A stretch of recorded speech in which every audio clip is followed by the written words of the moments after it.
For the Life of the World is a production of the Yale Center for Faith and Culture. For more information, visit faith.yale.edu. Joy is critical to this because as a Black person in America, my existence is a protest. My existence is a fight. Whether I want it to be or not, it just simply is because of the color of my skin and because of the history of this nation. If we're going to be in a struggle, then we need joy. We absolutely do. Because joy is something that helps us remember our humanity and not just be caught up in a fight against people taking it away, or a fight for our lives or for our humanity while we lose who we are in the process. This is For the Life of the World, a podcast about seeking and living a life worthy of our humanity. I'm Matt Croasmun with the Yale Center for Faith and Culture.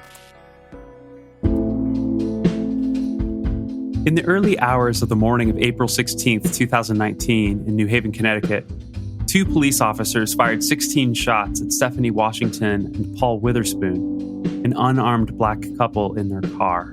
In New Haven, Connecticut, a police shooting has led to nearly a week of protests. Body cam video released today. Stephanie Washington was hospitalized with multiple serious injuries, including a gunshot wound.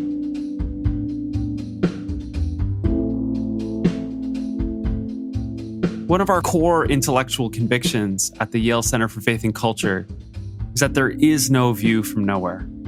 We all stand somewhere, do our thinking and living from somewhere. Christian theology is always incarnational theology.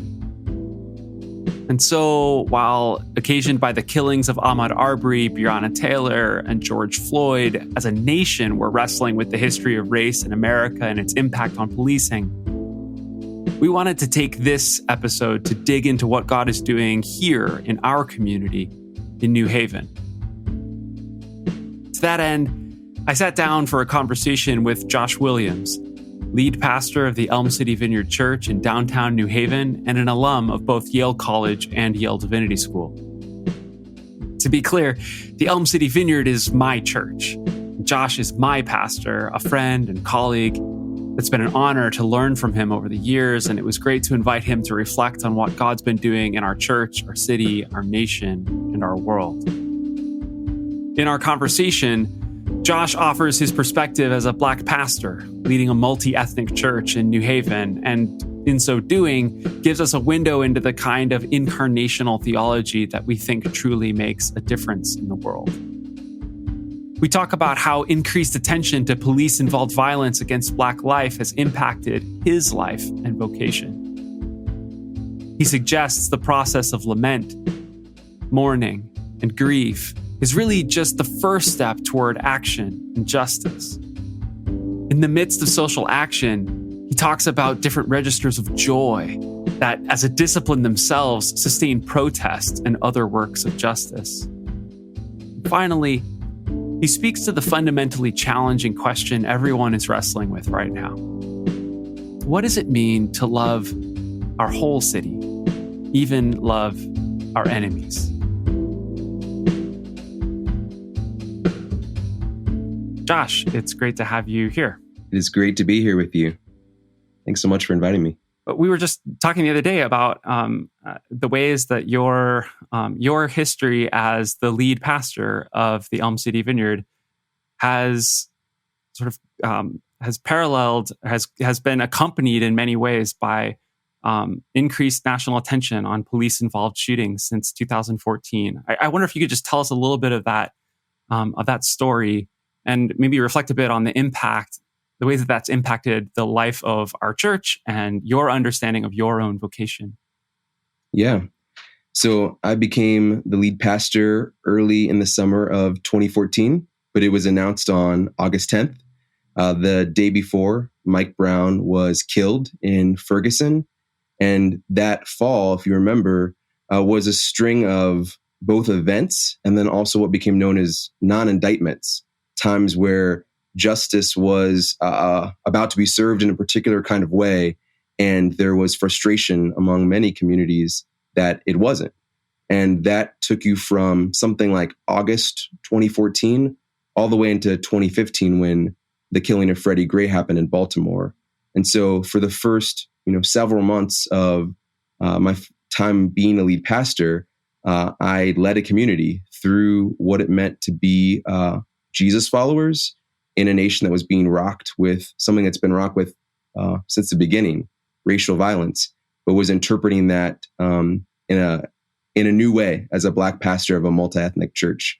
And so that's some of the context for my own lead pastoring beginning, but it hasn't stopped. There have been, unfortunately, more police killings, and there have been more times where something that I thought was just going to be a regular Holy Week, like last year in the case of Paul and Stephanie and the shooting that happened with them, all of a sudden changed meaning to the point where this Pentecost, we had another sort of revision of a celebration, a Christian holiday, a day of remembrance. But all of a sudden, it meant that we were remembering something quite different. And so I've had to realize since 2014, this has really impacted the life of our church and in the way that we've looked at the stories of Scripture and also looked at the lives of people in our nation at first, and then more and more in our city as we focused on Paul and Stephanie last year. And then as that opened our eyes to other kinds of police violence that was happening in our state. So, ours is a multi-ethnic church, which is a particular sort of context in which to be doing church and living through these sorts of times.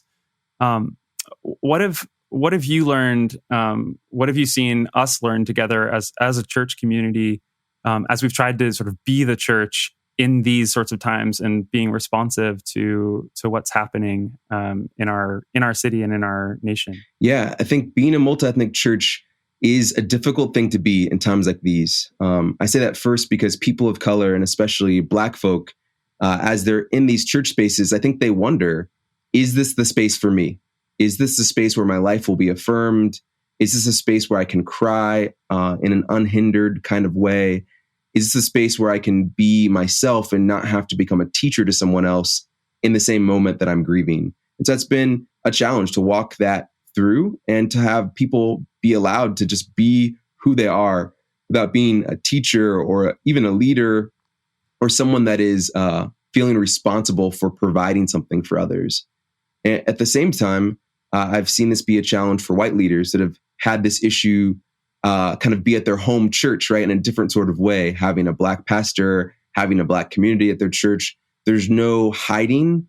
There's no saying maybe we can just skip this in our announcements, but people have had to confront it and feel the familial pain that Black folk feel all the time when these names, they might not be our cousins' names, they might not be our uncles' names, but they become a kind of kindred-like family very soon. And so white folk have been on the journey of that. I mean, I can remember a conversation I had early on. This was after Mike Brown was killed. And there was a lot of questions about who started the fight, who started the scuffle. And if you guys are familiar with this is usually how it goes, right? There's this adjudication of, was this person a good person? Was this a justified killing? And oftentimes the conversations can start on those grounds. And this person started that conversation with me, a white person in our congregation. And I decided to meet with him. A lot of my Black friends, even Black colleagues, were like, this is why, I would never want to do your job, Josh, and be a pastor of a multi-ethnic church. And the same day we're going to meet was the day that the video of Eric Garner came out. And so when I sat down to meet with this person, I said, hey, before we talk, do you mind watching this video? And he watched it and was stunned because for him, the clarity that he wanted to see or was maybe trying to find in Mike Brown and that incident in Ferguson was just on display in New York with Eric Garner. And I said, hey, the reason why I preached the sermon I did and brought this up to our congregation with Mike Brown is because for me and for many people who look like me, it's not that everything is always crystal clear, but it's that the overall point that Black lives matter, but not when people might be afraid of them, or not when people see them in a dark alleyway, or not when people are wondering, could this person possibly do any kind of harm to me? Then they stop mattering. He saw on full display what it looked like to take a life. That was a challenging moment for me and for him. But I can tell you in 2020, the same person is now one of the people saying, here's my journey. Here's why we need to care. Here's what we can do. And he's had a journey of repentance. It's actually what the sermon that Sunday that frustrated him was about. What does it mean to turn and to say, hey, I'm just not going to have enough if I keep doing what I was doing. It's not going to work for me.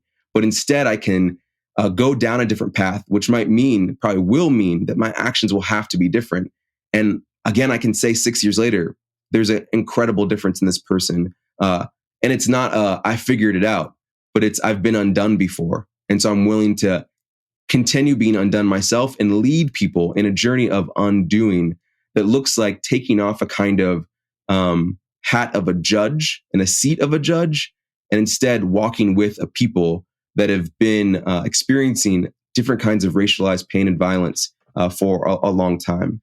That's such a powerful story. And I think so much of it like does turn on that question that so many white folk often start with, which is I just want to know the details. Can you just highlight again like that piece of the problem and how it's different for white people than it is for Black people, I guess. Yes. So I think, and obviously this is broad strokes, but when white folk look at police violence, oftentimes there's an assumption of, well, police are good people and police need to do a certain kind of job. And so if there's a situation where there's been violence or brutality, there must be some reason why police did this. It must be because there was a threat to that community and the police was trying to address that threat. It must be because there was maybe violence towards the police, and we all know self-defense and even stand your ground laws. And so we've got to assume that something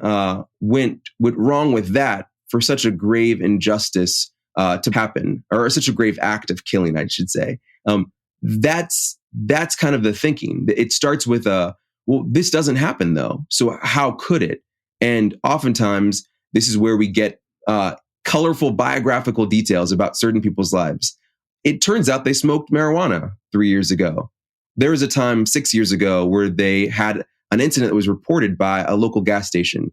Well, did you know that their family member, that they were involved in gang activity? We get all of these biographies, and not just biographies, we often get certain kinds of pictures. There was once a time where my friends and I, we were part of a kind of a mini social network movement, I guess, where people said, well, which picture are you going to use? And it was a picture of, us as Black folks smiling, being happy, being joyous, or the picture where we look hood, or where we look angry, or where we look hard in a way. Because we noticed that when people were getting killed, it's not really the mugshots, but effectively became the mugshots, they looked a certain way. And so we began to realize, respectability won't save us. Respectability politics won't save us. In the Black Yale community, obviously being an alum, part of what we say is, our Yale sweatshirts, our Yale hoodies won't save us. At the end of the day, we're still Black folk. And some people would use a different word to express that. At the end of the day, we're still whatever worst fear someone wants our Black bodies to be. And so in terms of Black folk, how they see this, it's often, so this happened.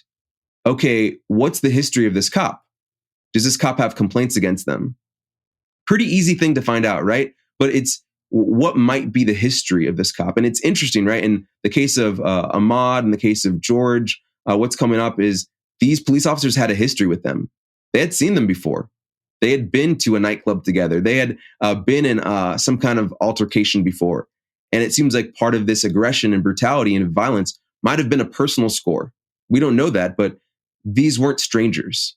And Black folk come to these conversations often with an assumption that this isn't just strangers. At the most personal, it's actually individual or it's families. And at the most distant but still intimate, it's that this person has had a kind of interaction with Black folk that has shaped their policing. In the case of people where it's not police, but kind of citizens doing this, it shaped their way of using authority. That there's an intimacy in the violence that otherwise maybe by other people wouldn't be seen. But Black folk can kind of just read that somewhat intuitively. It takes a kind of person to stand on someone's neck, to kneel on their neck for 8 minutes and 46 seconds. And so let's investigate that either first or alongside anything else that someone might have done. These things can happen at the same time for Black folk, and often do, knowing just how much, for many Black people, the case of violence in their community is a real thing. So it's not that they're naive to that. but they're carefully considering, yes, the police could be one that could do violence, that could be one that commits brutality. That's not off the table or radical thought because of the history. Yeah, for white people, these are tragic exceptions to some sort of expectation that our nation is just, our world is just. Whereas for Black folk, for Black folk in my religious community, they're not surprised. And part of learning, what it means to be brothers and sisters together, what it means to be an ally, is learning the history well enough to not be tragically to not be surprised. Yeah. One of the ways that you led our community into developing some of this sort of solidarity, actually at first was leading us collectively into this practice of lament. Mm-hmm. And you said to me recently that you thought that was, you're almost disappointed that the Lord, that you had the sense that that's what God wanted you to do, is lead our community into lament at one point. I wonder if you could reflect a little bit, like what was that experience like? Why did you lead us into this practice of lament? What do you think it built in our community? And do you think we're in a sort of different moment as a church and maybe even as a nation now? Part of what's helpful for me here is context. In 2014, it was the first time I had seen and experienced a police killing while being lead pastor. But since my adolescence, that's how long I've been experiencing these kinds of police killings. Amadou Diallo, hearing the story from my parents about his brutal rape and then being killed. And then Sean Bell, when I was in college, the day before, his wedding at his bachelor party, shot by the police so many times, and being with Black men and some of my closest friends and just wondering, could this happen to us at the time where so many of us were profiled by Yale's police and regularly were asked to show our IDs and if we're students. So when I came to 2014 and was leading and serving a community, part of what happened when this occurred was, wait, what are we going to do? I've been an activist in college. I've been someone that has led different justice efforts. Like, now all of a sudden I have a primary shepherding role and a primary communication role and influencing a sizable community, asking God, what would you have me do? And at the same time, I realized something. And I think that realization came watching a movie called Fruitvale Station, which is a story of Oscar Grant, who was also killed by the police BART officers out in the Bay Area. Next stop, Fruitvale Station. And the film is beautiful, absolutely wonderful. And part of its beauty is it showcases this man's last 48 hours or so. I'm scared. I hear guns. No, just firecrackers. You're safe inside. What about you, Daddy? We'll be back before you wake up. I'm gonna be fine. And you see the humanity of which he carries himself, the complications that he has. And at the end of the film, spoiler alert, but you should know it already, he gets killed. Put that phone away. What you got? Are you still on the train? We still at Fruitvale. Why can't you tell me what is going on? And there's a few scenes afterwards, of his family and, some things that kind of wrap up the movie. But then all of a sudden it flips to real life, and you see his real life daughter, and you see his mother, you see his partner, and it becomes real in a different kind of way, even though the movie already helped that. And as I was watching this film in New Haven with just maybe a handful of other people, no more than 10, and we all stayed after the movie was done. We stayed for the credits. We let them linger. Then all of a sudden it was black, pitch black, and we all stayed. And I remember whispering to my wife and sharing, I think this is where we mourn. I think this is where we grieve, but we didn't have language for it. We didn't have a practice for it. And I think I realized then, kind of in my heart, maybe through the work of the Holy Spirit, this is what I need to lead the community in, the community for which God's given me responsibility. The primary responsibility is first to lament, so we recognize that these black lives that are lost are valuable far before their hashtags. That we can't just say Black Lives Matter as a funeral chant, but we have to lament so we value Black lives separately. I kind of felt like if I had moved into a place of justice, we would be doing it out of a kind of heart for a fight or to prove someone wrong or to get something done, but not to do that in honor of these families that have slain people now in their lineage, not in the honor of these souls that have been taken. And that was a hard burden for me to bear, because I didn't think that being a lead pastor of a multi-ethnic church would look like starting with lament, starting with sadness or with grief. But in that moment of watching that film, I don't know if it was anything that preceded that, but certainly that moment and afterwards, I realized, no, for us to really do a fight for life at the end of the day, we have to respect that life in the first place. And we do so by grieving and by lamenting and doing it corporately. I'll speak for our church, but I think it goes a little bit beyond. I think that it's no longer the time for simply Black people to lament or to lead multi-ethnic or corporate spaces like a city or a movement to lament. I still think that can happen, but I think the time for Black folk or people of color leading in that way, it's a little bit near the expiration date. And I say that, again, not because it won't ever happen, but because I think white folk need to be some of the ones leading their own communities into lament and lamentation, and also with the blessing of kind of a multi-ethnic team, where they need to say, hey, I'm going to take up the burden of finding a way for lament to happen. I'd love you to speak into that process. I would love for you to help guide it, to give me thoughts and encouragement, but I actually want to take up the brunt of this. And then I think it might be the time for leaders of color, and again, specifically Black leaders, and especially ones who've been on a journey of lament, to say, actually, we're not just going to be publicly sad, but we're going to publicly fight for justice and do that in a way that is, in the words of Jesus, like seeking first the kingdom. And I say that because I feel like we sense in this moment something is different. There's a different kind of awareness. And I think we've got to keep lament as something in our tool belt. But I think stopping there would be a mistake. And I think having Black folks continue to lament Black lives would also be a mistake. I think there's got to be more that happens here.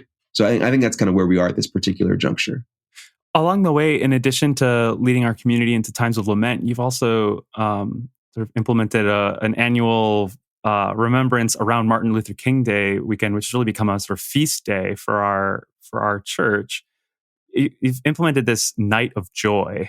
And I wonder if you want to say a little bit about the way that you see joy. And I mean, we saw it at the protest, at the demonstration last weekend, led by the youth in our city. They said, "All right, now's time for Black joy," and then they had a sense that a particular, not just joy, but a particular sort of joy was actually going to be itself sort of part of the fight, or part of the witness, at least, to what we were all there to demonstrate and on behalf of. So what do you think is how do you see the role of joy in moments like this? Joy is critical to this, because as a Black person in America, my existence is a protest. My existence is a fight, whether I want it to be or not. It just simply is, because of the color of my skin and because of the history of this nation. So when I step into joy, I release some of that. I think it just changes really the resistance, but I release some of that. And what I get in return is a kind of joy and festivity and fun and love that is still protest, because I'm still Black, but it leans not into the story of death, but into the story of life and the life we want to see. This is, what I've experienced at protests before. Either kind of you're setting up, or you're tearing down, or you have the audacity to make it the protest, like they did, last week, where you just say, yeah, my protest is dancing to this song. My protest is my laughter. And what's interesting about the civil rights movement is you see some of that, in the life of MLK. You see this hearty resolve, but you also see a time of laughter and singing. I mean, MLK himself would say, he'd call Mahalia Jackson, he'd call and say, hey, can you sing this song? Can you give me this strength? And so sometimes the joy becomes bittersweet, and it's more like the blues. But other times the joy is vibrant and it's alive, and it's more like something of a funk, or more like something of kind of a gospel tune. And there's different registers for it. But I think that's so important. And, here we have on our calendar, it's something our whole nation is celebrating. This man who is, not just inspired by the principles of Jesus, but following Jesus, having a deeply personal relationship with God and leading a community of people into it. such that they did, not just lunchtime counter protest, but they were training for months, having this for Black folk, having themselves and also white colleagues call them the N-word, slap them in the face, make sure that they had enough training so they could resist that on the day it happened. That's the kind of community MLK led from a deep place of spiritual formation. And yet MLK still, you could say, there's this wonderful picture I love of him. This is him laughing. And you see in the friendships that he had, you see in the music he loved, you see in so many different ways that joy was a part of that movement. That's part of how they won. That's part of how they kept singing. And I think, honestly, that the times are different. I can tell you, just being frank and being upfront, that a lot of my Black friends in and outside of the church would have some difficulty being part of, at least an interpretation of what they see MLK doing, particularly the long suffering. But what hasn't changed is that sense that if we're going to do a long fight, if we're going to be in a struggle, then we need joy.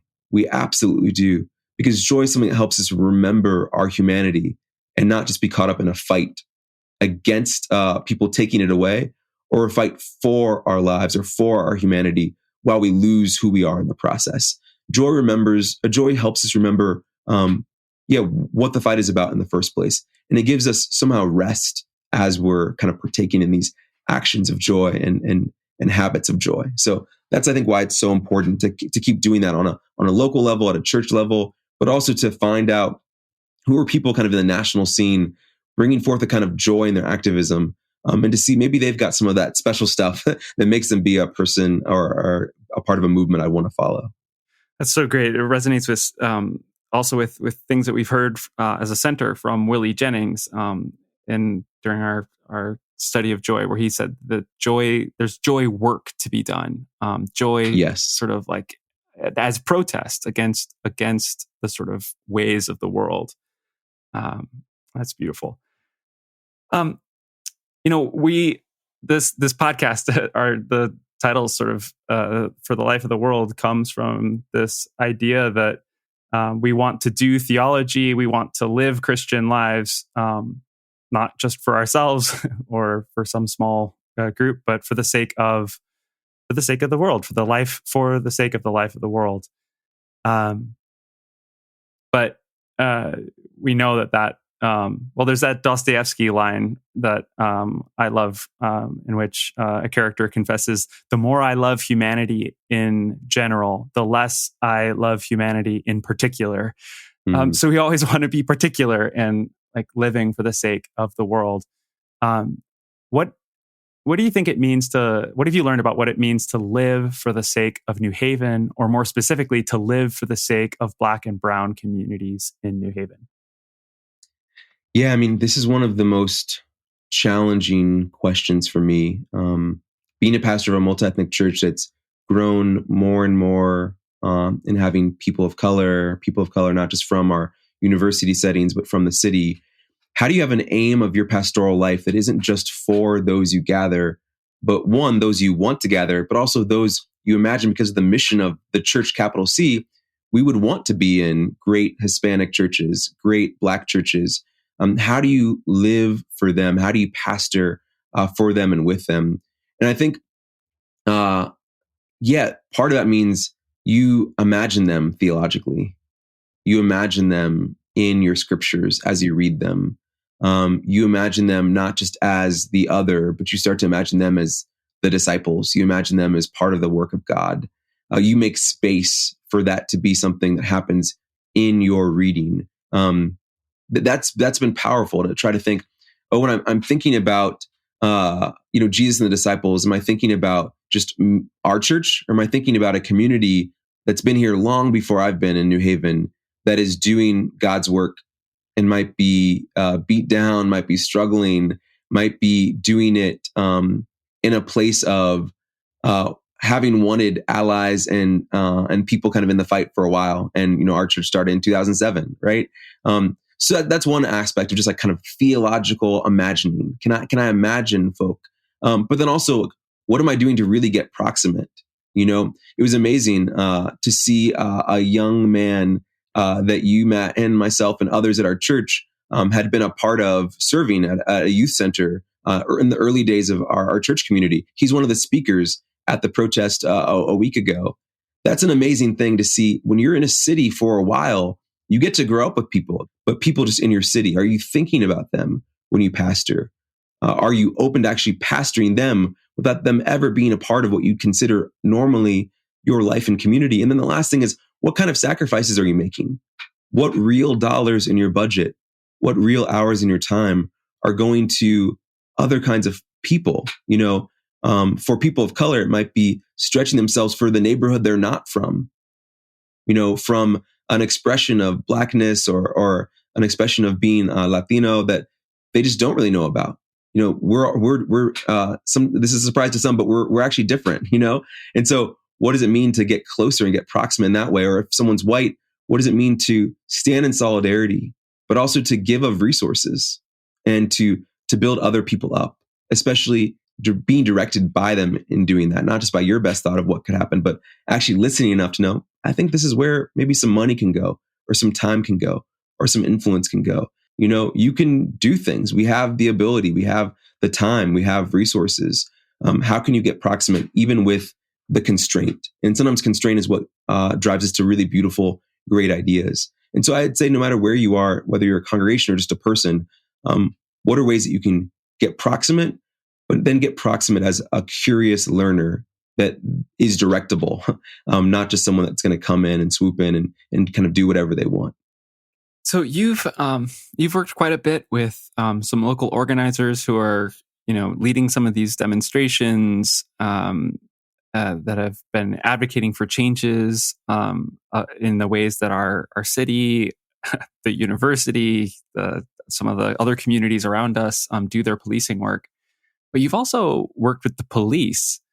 That's quite a challenge.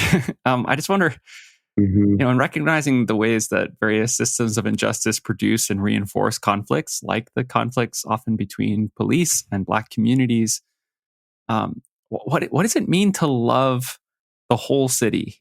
I know that's maybe that's right in the teeth of the struggle that we're in the moment, but this is something that I think Christians are wrestling with. No, I agree. And I think as Christians, there's a different kind of responsibility and different kind of ethic that we have, right? We're people not just of justice, but also of mercy. And sometimes in certain circles, you can wonder, where is the mercy? We're people that are not called just to love some people, but to love people in every kind of corner. And that's hard. But there's something about what Christ's teachings are that do challenge us in this way. I mean, the particular one that I had to think of that led me on my own journey is, what does it mean to love your enemies? And I forget if this was in me teaching at ECV or someone else teaching, probably with someone else. I just had to wrestle with, loving your enemies doesn't mean your personal enemies, people that you feel are against you or that you're against. But I had to start realizing that I think it's also people that, because of the category of person you are, that they could see you as an enemy, right? Because of the category of person that someone else is, that you could conceivably see, oh, this is how I think someone would think a Christian is against this person or whatever. And I was like, dang it, the police are definitely that for me, as I lead my church to, empathize differently and to think newly and to act in a different kind of way. Part of what someone could conceivably think of is, oh, that person must be against the police or against police in general. And as I examined my own heart, while I've been detained by the police, stopped in a way that I thought was unfair, definitely had a lot of friends experience what was borderline, certainly abuse and borderline brutality, and obviously have these what I call extended family stories of brutality and killing. There wasn't honestly something in my heart that was like a super hardened, I just can't get past this thing to love them. What there was incredible amounts of distance, incredible amounts of numbness, incredible amounts of just not really caring that much. And in my book, that still isn't love. And so one of our congregants sent me a link for a citizen police academy that was being done by Yale. And so I just realized as it entered my inbox, oh no, here we go. And I signed up and I sat in these lessons about what the Yale Police Department does. And I listened to people.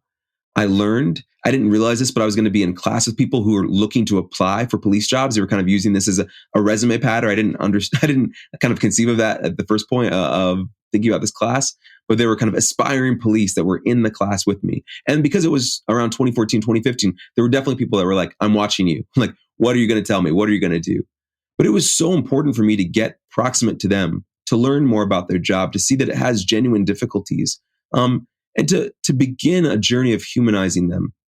To be honest, that really didn't happen tons in the Citizen Police Academy. But what I learned about in that academy was there was a weekly meeting called CompStat. New Haven is one of several American cities that has an open police meeting where every week they talk about all the neighborhoods of our city. They talk about the different crime stats. And they talk about ways that the police are even involved in the community. And it was really at that meeting when I was hearing the banter of, Yankee Red Sox jokes, hearing everyone groan about the Patriots, seeing the ribbing between the New Haven police and New Haven fire, and seeing, honestly, the diversity, the different skin colors in the room, I realized, okay, they're people. And I knew that already, but now I'm seeing it in a different way. And I would, to be honest, also see ways that sometimes that kind of humanity was constricted a bit when there were threats, when there was a city activist that said, I'm going to come to CompStat. And then we weren't invited to come the next week because of the disruption that people felt like she provided for the meeting before. So it wasn't like seeing a crystal clear, like, oh, they're perfect.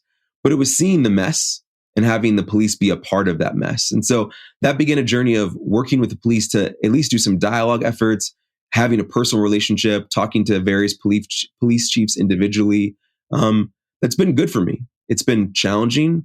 It's been difficult. But it's good work. And it's work that I hope is putting me on the road to loving my enemies, even if I wouldn't want to call them that to their face. And it's been doing good work of leading a community where I know some would actually call the police enemies to their face. And those are the people I'm pastoring, including this last moment of sending an email to my police chief now that I know somewhat well, and sharing, here's my commitment to you.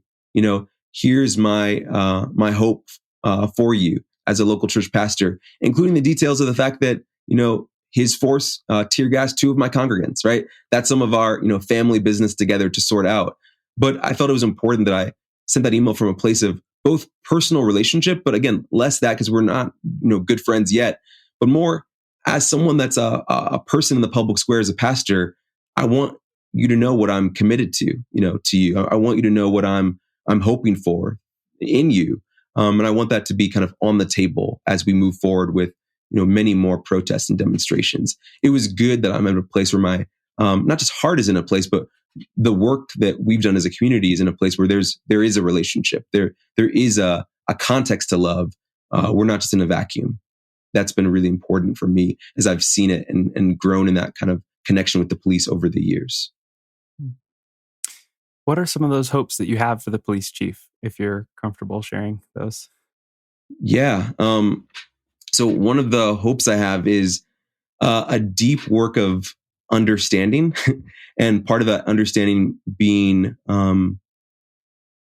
people ask protesters to be nonviolent, which is maybe a podcast for a different day, or maybe what we'll talk about now. But there's always these kind of requests and maybe sometimes even demands from some people to have protesters be nonviolent. But I think there's ways when we think about escalation, which police are trained in, and I don't have that training, but they do, where we know showing up in riot gear is different than showing up in a uniform. We know the difference of what it means to pepper spray, especially in the context of being amidst a pandemic. And again, I don't have the expertise to know when de-escalation does involve using certain kinds of force or certain kinds of, aggression to keep other kinds of violence at bay. That might be the most generous way of describing why police would use strategies like that. But having hopes that there would be a deep work of understanding that the riot gear versus the uniform isn't a neutral one, right? That matters for our city to see our police. It matters for us to know that while community policing is an effort that just statistically does seem to work in terms of getting certain kinds of crime metrics down, it effectively means that some people have an occupied force in their neighborhood and other people in other communities don't. And that's going to be one of the tensions, especially when people call for things like defunding the police or abolishing the police, that some people feel like it's ending an occupation, not just losing security, right, in our city. And so hoping that we have a kind of generosity and understanding one another without vilifying positions or just having the burden be on protesters or even the community, when I think it's a shared burden. And I think our police chief really gets a lot of that. I have a lot of hope for that. And also just reminding the police chief of ways that, he shared his story publicly. He's a native of New Haven. He's been in New Haven way longer than I've been. Seeing that his mom is a community member who's praying for him all the time, for his safety, for the safety of the force, for the safety of our community. Sometimes it is helpful to remind people of where they came from, or to remind them that you actually share that a lot. So that's some details that are important, I think, for me and even for our community and for protesters to know. I think one of the things that I said that I'll stand on is, even if we're across from each other, literally on different sides, that somehow through our commitments to one another, we could still be on the same side, but only through our commitments to one another, right? Only to some deeper work. I still might be on the side of the protesters and he might still be on the side of the police, but there's work to do in seeing ourselves still as on the same side, given that we want to be great citizens and great people of the city that are working together to build a different kind of peace than the one we have, a peace that's deeper and more long lasting. Those are some of the hopes. And I mean, I think people might accuse them of being somewhat Pollyanna or sky high, but I really do think sometimes relationally things start there. Then we can get down to more of the details of, so what does that look like for, the fact that, Yale Police Department doesn't have clear autonomy in terms of how to report abuses or brutality. What does it mean that Hamden kind of sneaks into our borders? That's part of the shooting that you referenced, Matt, in the intro. That those things need to be cleared up, right? I definitely have hopes for that, but sometimes I think those hopes might be more understood than we think. But it's some of those softer approaches of, can we understand deeply how we have similar concerns, or can you understand deeply how we see you? Sometimes I think that might be more important to getting that, sometimes that concrete list done of demands. To be honest, right? The same list of demands that people have had at the shooting of Paul and Stephanie, more or less, are the same ones that we have now. I think Yale did one of making one of the officers that shot Paul and Stephanie a desk officer that's no longer going to carry a gun, I think, for the rest of his career. But besides that, there hasn't really been that much concrete or tangible. Sometimes I start wondering, is there something in the system of how we're relating that can change? And sometimes I wonder if it's not just saying the demands again, but building a kind of relationship that can move things forward or can change things. And if I'm just an optimist there, I guess you can accuse me of that. But I hope that it's not just optimism, but kind of relating differently as different folks in the city, different actors in the city. I really hope that can start changing things in a different way. I honestly would say, I think that's part of what's happening in 2020 with George Floyd is you have different kind of actors in a city behaving differently, listening differently, and joining sometimes what people used to see as a radical call of a protester. Now, all of a sudden, city councils are shifting to have that be where they're starting from. That's not just a difference in demands, because those demands have been out there. I think it's a difference in relating differently to a community. I think that's one of the big things that's moved the needle on this.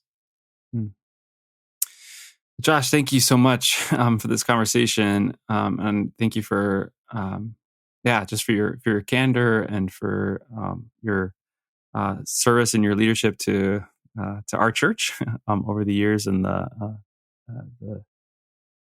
ways that I'm a better follower of Jesus for your ministry and your leadership.